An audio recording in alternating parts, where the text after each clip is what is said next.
तर ह्यो सगळा धुळा उडताना बघितल्यानंतर असं वाटतं जसं काही मी स्वर्गात आलोय. तर आज सकाळ सकाळी आपल्याला ट्रॅक्टर आलेला रोटर मारायला, त्यामुळे लवकर राहण्यात येऊन ट्रॅक्टरनं व्यवस्थित आपल्याला रोटर मारून घेतलं. न परत साईडवरून बघतो तर दादा त्याच्यात दांडकं होतं, बाकी लेबर सगळं इकडे तिकडे पळत होतं. बघतोय आज जाऊन तर आतमध्ये नाही, सापाचं एक बारकं पिल्लू होतं. पिल्लू म्हणजे सापच होता.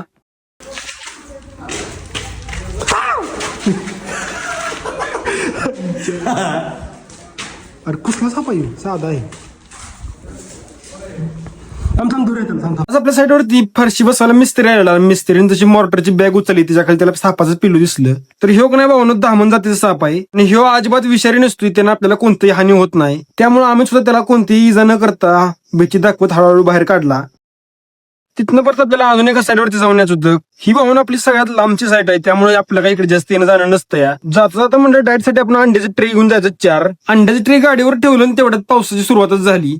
मग ज्या ठिकाणी सगळी येऊन थांबलेली त्याच ठिकाणी गाडी लावली, डायरेक्ट आत येऊन बसलो निवाऱ्याला. आणि पाऊस उघडच तोवर काही तिथनं हल्लोच नाही मी. जसा का पाऊस उघडला डायरेक्ट स्टार्टर मारून डायरेक्ट घर गाठलं. तिथनं परत जिमला आलो. आज जिम मध्ये आपला बॅक आणि बायसेपचा वर्कआउट होता. आल्याला पहिल्यांदा वॉर्मअप केला, त्यानंतर बॅकचा व्यायाम केला आणि त्यानंतर लगेच मग बायसेप मारा घेतला. वर्कआउट सगळं झाला, पण पावसानं काय आपला अजून पिच्छा सोडला नाही. वाटलेलंच मला जिम मधनं रिटर्न येताना पण पाऊस येणार, त्यामुळे येताना रेनकोट चार्जर बेर्जर घेऊन आलो, कारण घरातल्या लाईटी गेलेल्या. त्यामुळे लागलंच फोन आणि पॉवर बँक चार्जिंग करून घेतला. तर भावानो आजचा दिवस आपला इथं संपती. बाकीचा भेटूया पुढच्या व्हिडिओ मध्ये. जाता तुमच्या मला फॉलो करून जाऊन व्हिडिओ लाईक करायला विसरायचं नाही.